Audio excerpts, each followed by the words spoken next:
चला तर आज आपण परभणी जिल्ह्याबद्दल माहिती बघणार आहोत। तर चला जे कोणी नवीन आले असतील त्यांनी प्लीज चॅनलला सबस्क्राइब करा, शेअर करा, लाईक करा आणि रोज लेक्चर बघत जा, कारण नवीन लेक्चर याच्यावर बघायला मिळते तुम्हाला। जिल्ह्याचे मराठी ग्रामर, ग्रामसेवक, कृषीसेवक असे सर्वच लेक्चर तुम्हाला बघायला मिळते। पोलीस भरती आणि ॲड सुद्धा, त्याच्यामुळे सर्व प्लेलिस्टला अवेलेबल आहे, तुम्ही बघू शकता आणि अभ्यास करा। आता काय म्हणते ग्रामसेवकचा पेपर आता एवढ्यात आहेच। चला तर आपण बघूया परभणी जिल्ह्याबद्दल माहिती। तर मुख्यालय काय तर परभणी आहे। तालुके बघा कोणते कोणते, गंगाखेड, जितूर, सेलू, सोनपेठ, पाथरी, पालम, मानवत, पूर्णा, परभणी हे परभणी जिल्ह्यातील तालुके आहे। तर किती आहे 1 2 3 4 5 6 7 8 9 परभणी धरून असे 9 तालुके आहेत। क्षेत्रफळ बघा किती आहे, क्षेत्रफळ 6,250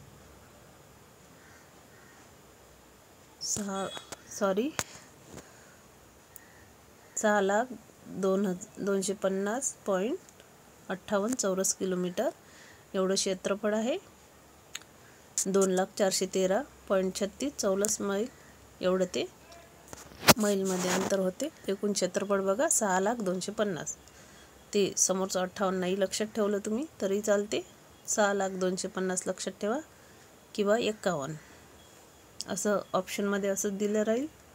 लोकसंख्या बघा एकूण, तर एकूण लोकसंख्या किती आहे 18,35,982 एवढी लोकसंख्या आहे 2011च्या जनगणनेनुसार। तर किती आहे 18,35,982। लोकसंख्येची घनता बघा 293 प्रति चौरस किलोमीटर एवढी लोकसंख्येची घनता आहे, म्हणजे 760 चौरस मैलमध्ये। साक्षरता दर किती आहे तर साक्षरता दर आहे 75.22% एवढा साक्षरता दर आहे, हे पण लक्षात ठेवा। लिंग गुणोत्तर आहे 1% म्हणजे 1.606। प्रशासन बघा, जिल्हाधिकारी कोण आहे तर रघुनाथ गावडे इथले जिल्हाधिकारी आहे रघुनाथ गावडे। लेटेस्ट माहिती आहे तुम्हाला एक्झामच्या दृष्टीने अत्यंत आवश्यक अशी आहे। रघुनाथ गावडे इथले जिल्हाधिकारी आहे। लोकसभा मतदारसंघ बघा परभणी आहे आणि लोकसभा मतदारसंघ पण परभणीचा आहे। विधानसभा मतदारसंघ परभणीत आहे, गंगाखेडमध्ये, जितूरमध्ये, पाथरीमध्ये एवढे हे विधानसभा मतदारसंघ 1 2 3 आणि 4, 1 2 3 आणि पाथरी 4 असे 4 विधानसभा मतदारसंघ आहे। लक्षात ठेवा। खासदार कोण आहे संजय हरिभाऊ जाधव हे खासदार आहे। तर खासदार पण लक्षात ठेवा कोण आहे खासदार परभणी जिल्ह्याचे संजय हरिभाऊ जाधव। प्रमुख शहरे कोणते तर परभणी, गंगाखेड, जितूर, सेलू, मानवत, पूर्णा हे इथली प्रमुख शहरे आहेत। क्षेत्रफळ बघितलं आपण आधीच वरती। उंची बघा 407 किलोमीटर उंची आहे जिल्हा परभणी। लोकसंख्या 3,07,170 2001 ची जनगणनेनुसार ती 2011ची पाहिली आपण आता ही 2001च्या जनगणनेनुसार बघा, कारण आधीच्या जनगणनेवर सुद्धा क्वेश्चन येतात, त्याच्यामुळे ही पण लक्षात ठेवा 2001च्या जनगणनेनुसार 3,07,170। खासदार कोण आहे संजय उर्फ बंडू जाधव, तेव्हाचे होते, हे पण लक्षात ठेवा। पिन कोड 431401, RTO कोड आहे MH22।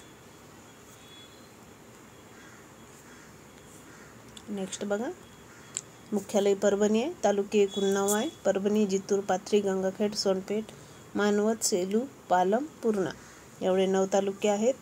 प्रमुख नद्या कोणते तर गोदावरी, पूर्णा, दुधना, कापरा ह्या प्रमुख नद्या। तर प्रमुख नद्या लक्षात ठेवा गोदावरी, पूर्णा, दुधना आणि कापरा। प्रमुख पिके बघा ज्वारी, कापूस, भात, तूर, मूग, करडई, हरभरा, गहू, ऊस, केळी इथले प्रमुख पिके आहे। जिल्ह्यातील महत्त्वाची ठिकाणे बघा परभणी येथे मराठवाडा कृषी विद्यापीठ आहे। परभणी येथील शिवाजी उद्यान रोशनखान गढी प्रसिद्ध आहे. तर काय प्रसिद्ध आहे? रोशनखान गढी इथे प्रसिद्ध आहे. आणि मराठवाडा कृषी विद्यापीठ आहे. प्रभादेवीचे प्राचीन मंदिर आहे. तर कशाचे प्राचीन मंदिर आहे? तर प्रभादेवीचे प्राचीन मंदिर आहे परभणी येथे. परभणी शहराजवळ हजरत सय्यद शाह तुराबुल हक याचा दर्गा आहे. तर येथे दरवर्षी उरूस भरतो. तर उरूस कुठे भरतो? परभणी या शहराजवळ हजरत सय्यद शाह तुराबुल हक याचा दर्गा आहे आणि तिथे दरवर्षी उरूस भरतो. परभणी येथे आकाशवाणी उपकेंद्र व दूरदर्शन प्रक्षेपण केंद्र आहे. तर आकाशवाणी आणि दूरदर्शन प्रक्षेपण केंद्रसुद्धा तेथे परभणी जिल्ह्यात आहे. हे पण लक्षात ठेवा. परभणी व पूर्णा रेल्वे जंक्शनची ठिकाणे आहे. परभणी आणि पूर्णा ही रेल्वे जंक्शनची ठिकाणे आहे. हे पण लक्षात ठेवा. गंगाखेड येथे संत जनाबाई यांची समाधी आहे. तर याच्यावर क्वेश्चन आधी येऊन गेले. संत जनाबाई यांची समाधी स्थळ तर गंगाखेड म्हणून लक्षात ठेवा.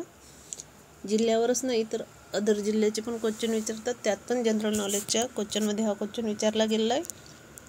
भरपूर वेळा विचारला गेला आहे. तुम्ही आधीचे क्वेश्चन पेपर बघा कोणत्या पण एक्झामचे तर त्यात दिसेल. गंगाखेड हे ठिकाण गोदावरी नदीकाठी वसले. तर कोणत्या नदीकाठी वसले असा पण क्वेश्चन येतो. जनाबाई यांचे समाधी गंगाखेड येथे आहे आणि ते ठिकाण कोणत्या नदीकाठी वसले तर ते गोदावरी नदीकाठी वसले आहे. मोरासाठी प्रसिद्ध असलेले जांभूळ बेट पालम तालुक्यात आहे. तर कोणते बेट आहे? जांभूळ हे बेट आहे आणि ते कोणत्या तालुक्यात आहे? पालम तालुक्यात आहे. आणि ते कशासाठी प्रसिद्ध आहे? तर असे मोरासाठी. असे घुमून फिरून कोणता पण क्वेश्चन विचारू शकतात. प्रसिद्ध जैन शिल्पी जितूर येथे आहेत. पोखर्णी येथे नृसिंहाचे मंदिर आहे. तर कशाचे मंदिर आहे? नृसिंहाचे. जितूर तालुक्यातील चारंगणा येथील दगडाझूल मनोरा प्रसिद्ध आहे. कपड्यांची मोठी बाजारपेठ मानवत येथे आहे. तर कपड्यांची मोठी बाजारपेठ कुठे आहे? तर मानवत येथे. गंगाखेड येथे मुदगलेश्वर मंदिर आहे. लक्षात ठेवा. जे महत्त्वाचे आहे ते नक्की लक्षात ठेवा. परभणी शहरात मराठवाडा कृषी विद्यापीठ आहे. 2013 मध्ये या विद्यापीठाचे नाव बदलून त्याचे नाव वसंतराव नाईक मराठवाडा कृषी विद्यापीठ असे ठेवण्यात आले. तर 2013 मध्ये नाव बदलले. लक्षात ठेवा तारीख 2013 मध्ये साल लक्षात ठेवा. हे परभणी शहरात मराठवाडा कृषी विद्यापीठ आहे. आधीचं नाव कोणतं होतं? तर मराठवाडा कृषी विद्यापीठ होतं. आणि आताचं नाव काय आहे? तर वसंतराव नाईक मराठवाडा कृषी विद्यापीठ असं याचं नामांकन झाले आहे, नामांतरण झाले आहे. तर विद्यापीठामध्ये शेती संबंधित विविध अभ्यासक्रम घेतले जातात. तसेच त्यामध्ये विविध प्रकारचे संशोधन करून विस्तार शिक्षणाच्या माध्यमातून शेतकऱ्यांपर्यंत पोहोचवले जाते. नेक्स्ट बघा. परभणी शहराजवळ दत्तधाम हे दत्ताचे पीठ आहे. तर दत्तधाम हे परभणी शहराजवळ आहे. तेथे दत्ताचे पीठ आहे. मनपा एक आहे. तर मनपा किती आहे परभणी शहरात? तर एकच आहे. प्रमुख नदी कोणत्या? तर गोदावरी दुधना महत्त्वाचे पीक. तर प्रमुख नद्या एकूण नद्या आणि ह्या प्रमुख नद्या गोदावरी आणि दुधना ह्या प्रमुख नद्या आहे. वरती एवढ्या नद्या दिल्यात त्या पूर्ण जिल्ह्यातल्या नद्या महत्त्वाच्या गोदावरी आणि दुधना आहे प्रमुख. महत्त्वाचे पीक कोणते? ज्वारी. तर महत्त्वाचे पीक काय? ज्वारी. समुद्र सपाटीपासून उंची किती आहे? तर 457.50 मिलीमीटर एवढी समुद्र सपाटीपासून उंची आहे. खेडे बघा किती आहे? तर खेडे किती आहे? तर 830 खेडे आहे. पिनकोड किती आहे परभणीचा? तर 431401 हा पिनकोड आहे. सेलूचा बघा 431503, मानवतचा 431504, पाथरीचा 431506. लक्षात ठेवा. महत्त्वाची माहिती आहे आणि A to Z माहिती टाकली आहे मी. त्याच्यामुळे तुम्हाला आणखी कोणतंच लेक्चर बघायची आवश्यकता नाही. सगळं एकाच लेक्चरमध्ये इथे मिळून जाईल.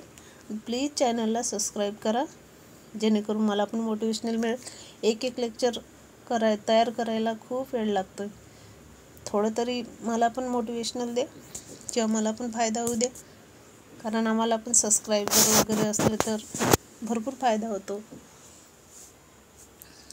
म्हणजे म्हणजे मोटिवेशनल मिळते आणि आणखी जोमाने काम करायला इच्छा होते. त्याच्यामुळे प्लीज सबस्क्राईब करा, लाईक करा, शेअर करा मित्रांना. बघा, परभणी शहरात तुराबुल हक पीर यांचा दर्गा आहे. तर परभणी शहरात आता वरतीच बघितलं आपण, तुराबुल हक पीर यांचा दर्गा आहे. फेब्रुवारी महिन्याच्या 2 तारखेला दर्ग्यामध्ये उरूस भरतो. तर कोणत्या तारखेला भरतो? फेब्रुवारी महिन्याच्या 2 तारखेला, म्हणजे 2 फेब्रुवारीला इथे उरूस भरतो. हा उरूस 10 ते 12 दिवस चालतो. तर 10 ते 12 दिवस हा उरूस चालतो. उरुसामध्ये दर्ग्याच्या आजूबाजूला वेगवेगळ्या प्रकारची दुकाने मांडली जातात. ज्यामध्ये आकर्षक खेळणी वस्तू, गृहोपयोगी वस्तू, खाद्यपदार्थ, मनोरंजनाच्या वस्तू, खेळणी वस्तू, गृहोपयोगी वस्तू, खाद्यपदार्थ, मनोरंजनाच्या वस्तू, अनेक प्रकारच्या वस्तूंचा समावेश असतो.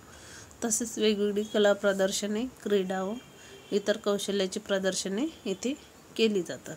पण लक्षात ठेवा, जिल्ह्याविषयी बघा आणखी काही महत्त्वाची माहिती. परभणी, ज्याला पूर्वी प्रभावती नगर असे म्हटले जात होते. तर आधी परभणी जिल्ह्याला काय म्हणतात? महत्त्वाचा क्वेश्चन आहे, लक्षात ठेवा. आधी परभणी जिल्ह्याला काय म्हटले जात होते? तर प्रभावती नगर असं नाव होतं परभणी जिल्ह्याला पूर्वी.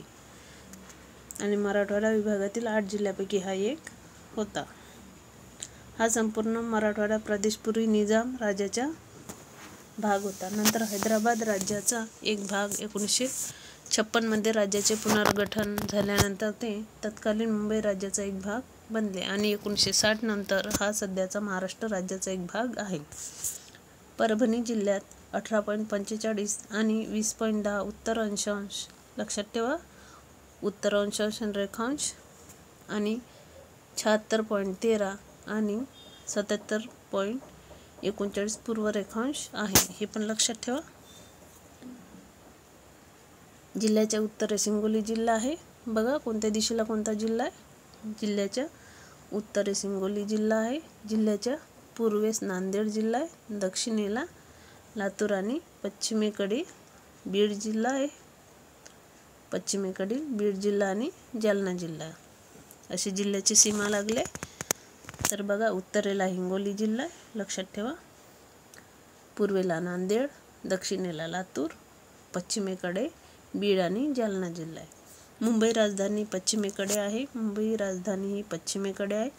तर मुंबई कोणत्या भागात येते? तर पश्चिम दिशेकडे येते. परभणी महाराष्ट्राच्या इतर प्रमुख शहरांना तसेच शेजारील आंध्र प्रदेशातील रस्त्यांशी त्यांचे चांगले जोडलेले आहे. तर शेजारी म्हणजे आंध्र प्रदेशच्या सीमा लागून आहे. हे पण लक्षात ठेवा. बघा, ही परभणी जिल्ह्याची A to Z माहिती आहे आणि इम्पॉर्टंट एक पॉईंट इम्पॉर्टंट आहे, त्याच्यामुळे नक्की व्यवस्थित वाचा आणि लक्षात ठेवा. चला, तर आपण हे आपले लेक्चर थांबूया इथेच. प्लीज चॅनलला सबस्क्राईब करा, लाईक शेअर करा तुमच्या मित्रांपर्यंत, जेणेकरून त्यांना पण एक्झामसाठी त्यांचा फायदा होईल. जिल्ह्याविषयी त्यांना A to Z माहिती मिळेल आणि ते पण लेटेस्ट. एवढं फ्रीमध्ये लेक्चर मिळत नाही कुठे. प्लीज चॅनलला सबस्क्राईब करा, मला सपोर्ट करा. चला, तर भेटूया नेक्स्ट लेक्चरला.